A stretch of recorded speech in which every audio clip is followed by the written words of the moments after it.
horsepower in this thing tonight? Maybe. Charlie's got to get to bed, so it might be 25 minutes. We're going. We're live. We are live? Yeah, they're listening to Ribeiro right now. Who is Ribeiro? A guy on Creative Commons that provides his music for free as long as you give him attribution of his work, which I do in the title. That's and description of every It's Better With You Fancast that we feature his music. Is this the same guy that we've been using every week? Yeah. Well, we switched it up a little bit, but then we haven't lately. Good. I'm getting a lot of positive feedback. I bet you have. What's up, everybody? Welcome to the It's Better With You Cleveland Browns Fancast. I'm your host, co-host, I guess, right now, Kaiser Claus, and we have Ho Ho Horrible. What you sipping on? Windsor and cream soda, believe it or not. Oh, yeah. Nothing but the best for you. I got my Circle K coffee. Wow. Good for you. I put one of those Stokes in there. That little caffeine shot. I got to broadcast a movie. We're broadcasting in production tonight. So if you and Amy aren't doing nothing, it's your chance to see in production for free since you didn't show up at the theater. You mean if we're not doing anything? What did I say? Nothing? Yeah. So you're my English teacher now? Well, I mean, obviously this isn't a film about proper grammar. Obviously not. It's a film about making a film, right? It's a film. Yep, film about making a film. That's great. I think if you start watching it, you will stay up to watch the end. You'll be so amused. Yeah, we'll see. I feel like this hat that I'm wearing is a hat that my dad would wear, like, around this time of year to his bowling league. It's got a little hole in the top. He would refuse to wear anything different. This just seems like one that he would wear. I like that, though. Where'd you get that? I don't remember. I think someone gave this to me. Okay. But I will say this. It's freaking hot. This thing might have to go. You'll throw it, I'm sure, when we get in. We all know what season it is. It's time for our one win Christmas Eve coming up pretty soon. That's what I'm thinking is actually going to happen. I think that's our last best chance. Chicago, huh? Well, we'll get into this game this week. So it's time for your favorite part. The end. You say that every time. Oh. What did we just watch? Oh, boy. Some Browns quotes. What the hell are we doing here? And then you heard it here first. So which one is my favorite part? Oh, the agenda. So, right. So what did we just watch? I think I got this right. The score of the game was 21-27, Packers. 27-21 overtime. That is correct. Okay, because I left like when that last interception was in the air, so I don't actually know what happened after that. And I could just assume by all the cheers that the Green Bay fans were happy. So I just kept walking. Yeah, what you missed was, well, you saw Kaiser's punt, for lack of a better term, on third and 8. I wouldn't have minded that on fourth. It didn't, the drive that they put together there in overtime made no sense whatsoever.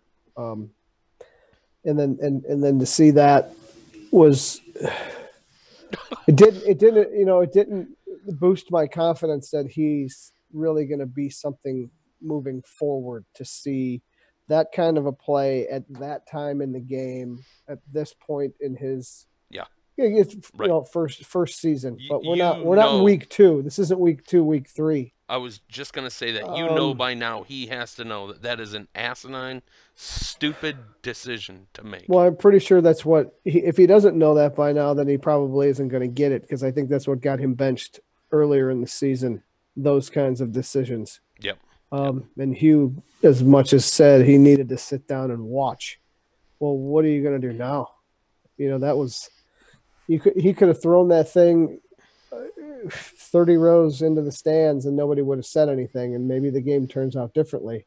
Instead, he sets them up on, I think, the 45-yard line. They're 45, granted. They did a 20-yard drive, and you missed it, but it was like a little dump pass to Devontae Adams, who turned it into 6. That was all she wrote. Unbelievable.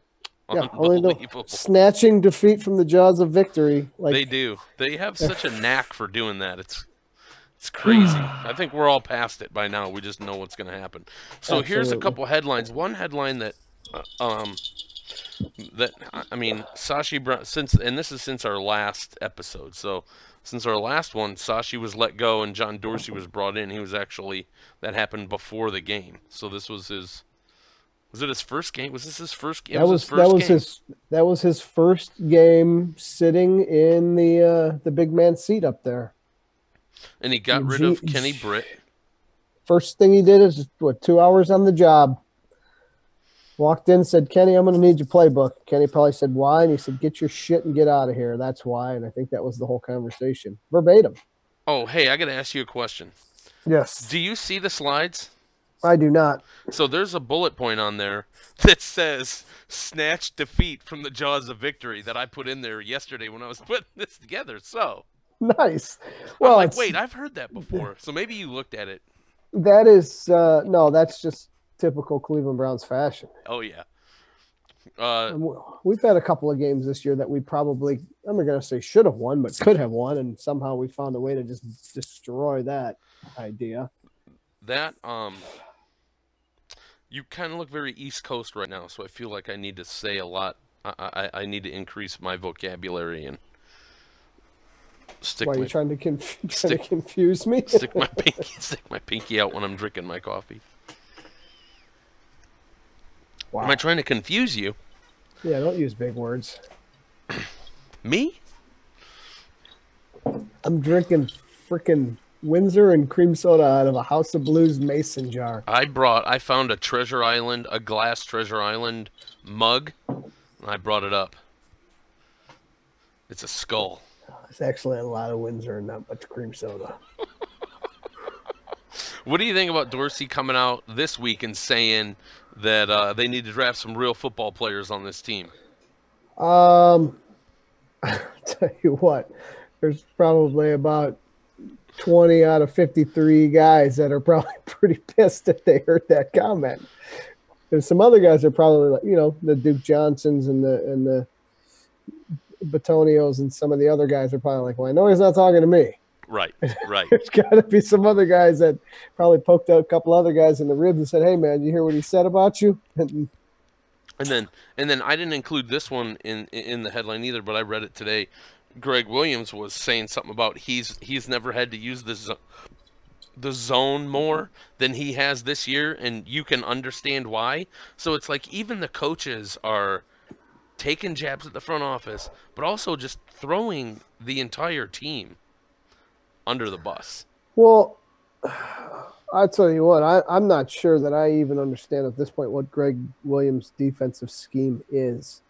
It's still, if he claims that that's a zone, that's a pretty soft zone when you got one guy that's generally playing 20 yards off the line of scrimmage every snap. He doesn't by the time he even gets up to the play, it's over. It doesn't make any sense. If he wanted to play 10 against 11, I guess. Yeah, and that's why they're getting torched on those screens like that one to Adams. Well, there was shovel. There was nobody there. There was, of course, Brett Hundley was going to be able to pick us apart in the second half. When they realized how much room he would have in the intermediate routes, the 3s, the 5s, the 7-yard passes, that's all they did down the field the whole way. Yep. I mean, geez, when you're giving them that and they're taking that, when do you think it's a good time to change, Greg? We don't do good. Yeah, and we don't make any adjustments to improve. It's just like they're out there always kind of playing scared, and we lose. I mean, we just lose leads. They literally came out of the half last Sunday playing not to lose and not playing to win, and it was obvious. Yeah. They got into a prevent defense almost from, the beginning of the fourth quarter, and with a 14, was it? Am I right in saying that a 14-point lead starting the fourth quarter? Yep. Letting them get to OT was one thing. There were some bad calls in the game, but still, there's no excuse for what the defense could never get off the field, and they, I don't know if it was a scheme thing. But they took exactly what they gave them, and they used it against us, and well, we all saw the result. Yep. Some of us had stuck around for the whole thing. You guys walk fast. Let's face it, there weren't that many of us. Oh man, there was a lot of Green Bay fans. I had to get going though. You guys walk faster than I do, and I wanted to make sure that I wasn't left. That hasn't happened yet, John. I don't think we're just going to leave you there. Hey, I mean, sometimes you might want us to, but if I go to the wrong section, that might happen. So one other headline I have in here is Josh Gordon scored a touchdown. He did. He looks very good. He's playing very well. And then I get the other two we've already covered. Kaiser looked good until that stupid ass pass he made in overtime. Would you agree? And you know what? And you know what's sad is he did look good. I'm not ready to build him a statue, but he looked good, and he looked like he was fine. We're talking about the Packers here. Let's not, we're not going to get too high on the kid for what he was doing against the Packers. Don't have a great defense this year either, but he was doing what he needed to do to control the game and the flow and the offense and the way they were playing, and that was fine. I don't know why he lost. Maybe he got a migraine overtime. I have no idea why he did that. He did everything well up to that point. There did come a time when it seemed like we stalled out in the fourth quarter and we just couldn't get that. We really needed that Njoku drop. If he catches that ball when there's like 2 minutes or 3 minutes and 45 seconds left or whatever it is, this game was probably over. I think at that point the Packers only had one more timeout. Yeah. They just needed a drive. They needed one drive, one more first down. And it wasn't even a drive. It was one more first down, I think. And it might, we might be having a different conversation right now. Yeah. But Kaiser did look good. He didn't look terrible. I couldn't put the loss on him. Even though he did what he did in overtime, we couldn't put the loss on him. The defense gave it away. And that's the last headline is the defense can stop the run, but that's about it. They can't stop any intermediate passes. They can't stop any screens or anything against the tight end. And honestly, they can't, like you said, they start doing that prevent stuff and they just shoot themselves in the foot and can't stop anyone. It's sad because I thought Calhoun and McCourty would be better, I guess. I don't know. Yeah, Calhoun didn't play. He didn't play this. I don't think he played, and McCourty. Or was he still out with an injury? I think he was out, and I think he's going to be out again.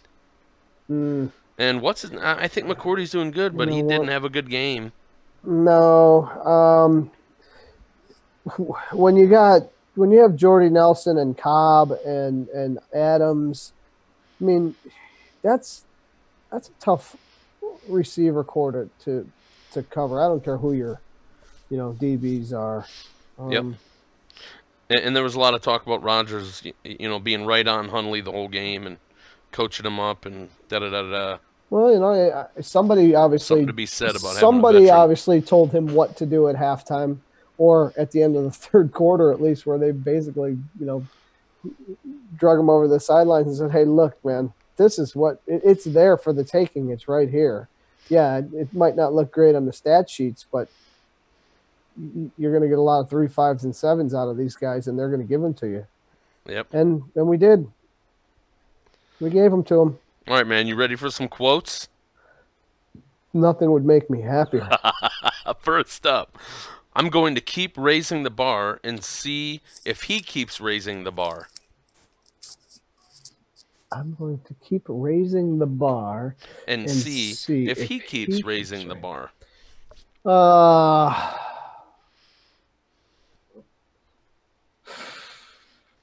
I'm going to say, is it an offensive player? Yes. Wide receiver. It's someone saying it about an offensive player. Oh. I don't. I can only imagine it's going to be Josh Gordon. It is Coach Hugh Jackson. Okay. Speaking on DeShone Kizer. Oh, and why is he saying that? What was the question that made him drop that quote? Yeah, it was like just kind of about analyze his performance and how do you think he did, stuff like that. And so he was doing that, and he said, and I'm going to keep raising the bar and see if he keeps raising the bar. So then my question when I saw that quote, man, was, where's the fucking bar? It's pretty low. that bar is laying on the ground right now. I'm like, how high do you raise it after each game? Not very much, or not at all. I don't know. The turnovers weren't a huge problem this past week. Yep, that wasn't the issue. Running the ball was. Damn, we actually looked pretty good doing that at times. Yeah, then they stopped. And then once again they said, "Hey, we're doing something right here, guys. We're going to get away from that typical Browns fashion. It's working, so let's not do that anymore." Yep. I don't know. All right, how about this one? He had a degree of maturity, ... that a normal 21-year-old person doesn't have. He had a degree of maturity? He had a degree of maturity, ... that a normal 21-year-old person doesn't have. So I'm assuming this is someone's talking about a rookie. Yep. It's again about Kizer. I'll give you that. Oh, okay. Who said it? Who said it? And that sounds like a Jimmy Haslam kind of quote. That's the new guy. Oh, is it? John Dorsey. Stop. Well, he's full of shit. My first impression of John Dorsey is that he's full of shit. Oh yeah, he's definitely a shit talker. That overtime interception was not mature. No. All right, this is good. Maybe he only saw the first 3 quarters. You're gonna love this one. Well, I don't know if you will or not. Considering several of our disadvantages as a team, this kid couldn't hold my jockstrap on my worst day. I know. LOL. I did see that one, Josh Gordon. I saw that one, and I man, what is when he's saying? I'm still trying to figure out where he's coming from with that. Considering some of our disadvantages as a team, is he talking about coaching wise? Is he talking about player wise? Is he talking about scheme? Is he talking about the playbook? What are our disadvantages as a team besides the fact that we obviously don't have an offense? Yeah, an offense, so to speak. We do have Danny Shelton though. Yeah, these guys are loose lip, man. They have have free reign to say whatever they want. Yeah, this year they haven't held back much in the quotes department. So he said that to Demarius Randall, to which Demarius Randall replied with 2 crying, laughing emojis and said, "You must be on that shit again." Ooh, see, he's not holding back either. So, I mean, I guess is it safe to say it's time to get Josh Gordon tested, or is that a weekly thing for him now? I love when these guys go at it on Twitter. I think that's awesome. All right, here's the last one. I really don't have much to say other than I suck today, to be honest with you. Wow. I really don't have much to say other than I sucked today, to be honest with you. I know it wasn't Kenny Britt. No, it's a guy that you kind of said earlier you expected a little bit more from. Oh, John Sturmack. No, it wasn't him. He may have said that, but he wasn't one quoted as saying it. Is it McCourty? That's McCourty. And honestly, man, that guy's played awesome. And when you're as decimated as they are in the secondary now, what are you gonna do? They have, it's kind of like Myles Garrett. Like once Agba went down, he doesn't have any help on the other side now. Right. So. Yeah. Myles Garrett has had a rough rookie season, that's for sure. I'd like to see, his numbers won't reflect. People are probably already calling for his head. There's those people out there that think he's a bust already, and I don't know how that's fair. Or he's injury prone. Yeah, that's absurd. That injury he had in the beginning was weird. Someone stepped on his leg like a dumbass, and then he had a concussion. What are you gonna do? Yeah, That's the NFL. Nothing. That's the NFL. That is the new NFL. Yeah, the new football league. Everybody gets a concussion. They're $3 for $1. Everybody can have one. 3 for $1. All right. You want me to give you the injury update for this week? Oh yeah, because we're going right into what the hell are we doing here? So okay, we got Brian Body Calhoun with a knee is doubtful. He did not practice. Matt Hazel. That's the wide receiver that John Dorsey brought in? Yeah, he's got a hammy. He's questionable. Way to bring in a injured loser, Dorsey. Limited practice. Cornerback Darius Hillary. He's got a knee. He's questionable. He hasn't played. Limited practice. We might need him to the way the cornerbacks are going these days. Jamar Taylor is a foot. He's questionable. A what? He's got a foot. He did not practice on Friday. He's questionable. And running back Brandon Wilds with a shoulder is out. I don't even know who that guy is. Brandon Wilds is on the practice squad. I'm not sure. Does he have any stats? No. At all? If Matt Days doesn't have any rushes, I know that guy doesn't have any. He actually ran. Well, this can't be right. Oh, that's in 2016. Last time he played, probably. Yeah. He has absolutely no stats whatsoever. I don't even know who he is. So go. He's played it. Why they list him on the injury report in week 15? I have no idea. So here's a couple of additions to that. I had that Calhoun and Taylor were going to be questionable, but we get Jabril and Dancing Danny back. Well, we need Dancing Danny only if for nothing else to keep the crowd loose. I can't. Did you say that with a straight face? Let me look. No, you didn't. I'm like, oh wait, I got it on the slides. I'm like, wait a second, this can't be serious. Yeah, you gotta love him. I mean, he makes one effing play every 5 games, and he dances his ass off for that play. It could be a tackle after the running back has already gotten 6 or 7 yards, but he's a dancing motherfucker. I'll tell you. Remember when he used to jump on the pile when he was a rookie? Dog pile on the rabbit. That's what I used to call it. From the old Bugs Bunny thing. Dog pile on the rabbit. Holy shit! Didn't matter who was down there or for how long. He jumped right on the top. Here comes Dancing Danny, like a WWF wrestler. He used to do the Samoan splash. Now he's just Dancing Danny. So here's what I have. The Browns rank first in the league in rushing yards allowed per play. I saw that. Wow. Yeah, well, we're still a top 10 defense. Now and then with a look ahead at Baltimore, they have the 9th. Baltimore is the 9th best offense, and we have the 28th best defense. And we have the 31st best offense, and they have the 4th best defense.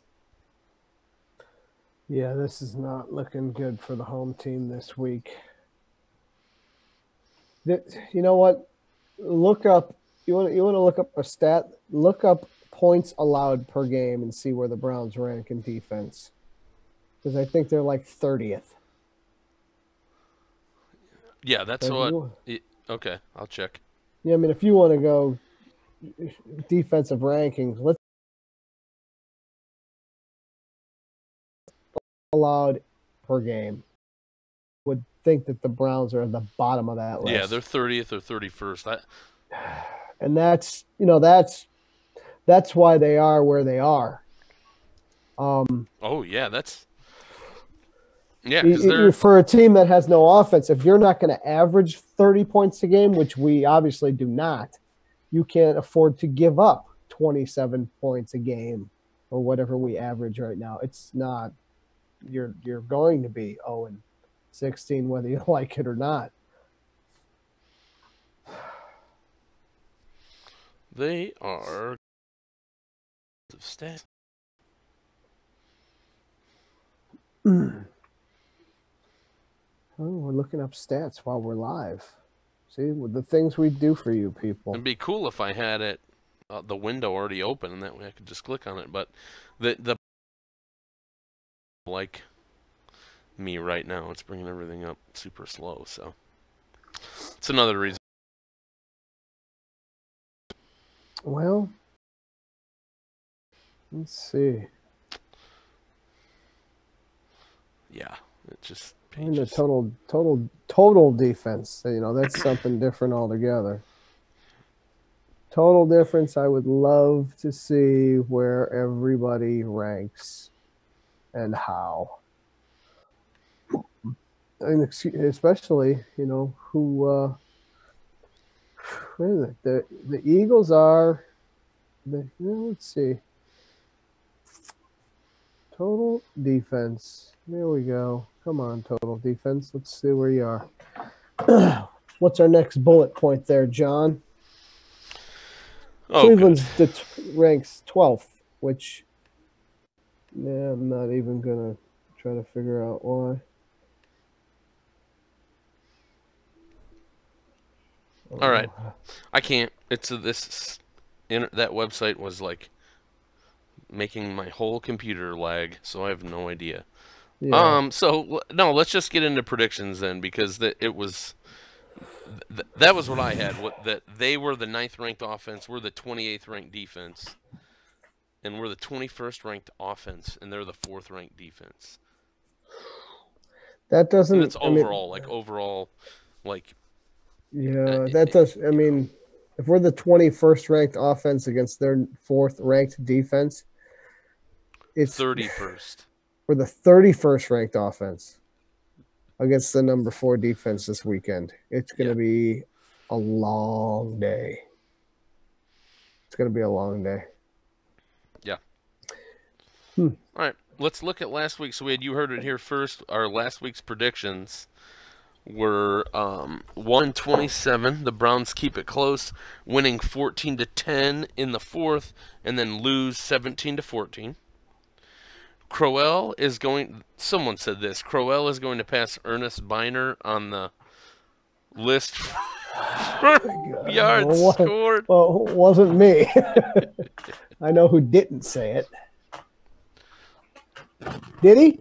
Did he pass? Did he get the 296 yards he needed to pass? He needed way more than that, but he only needed 180 to pass the next guy, and he had 120. Okay, so who did he pass? He didn't pass anyone. No, then he did nothing. So that prediction was obviously wrong. I don't know who said that. Correct.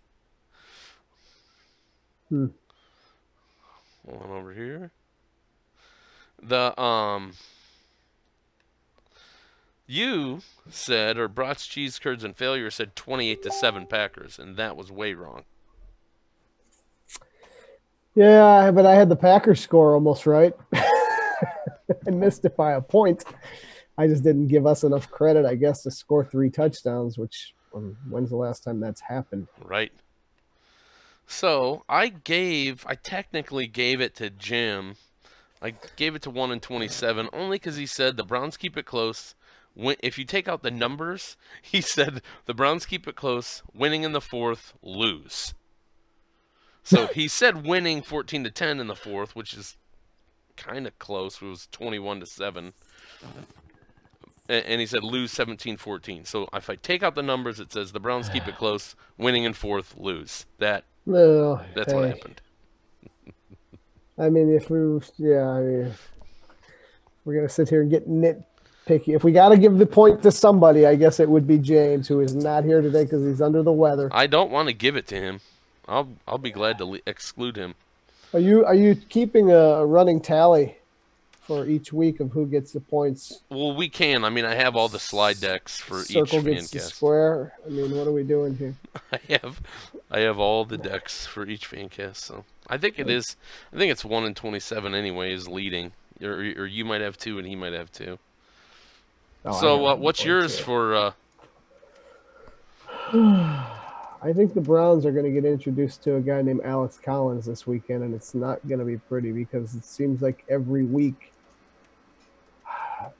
these teams, even though we seem to be pretty good against the run, There's always that one guy that has like a week against us that makes me think we're not that good against the run. Uh-oh.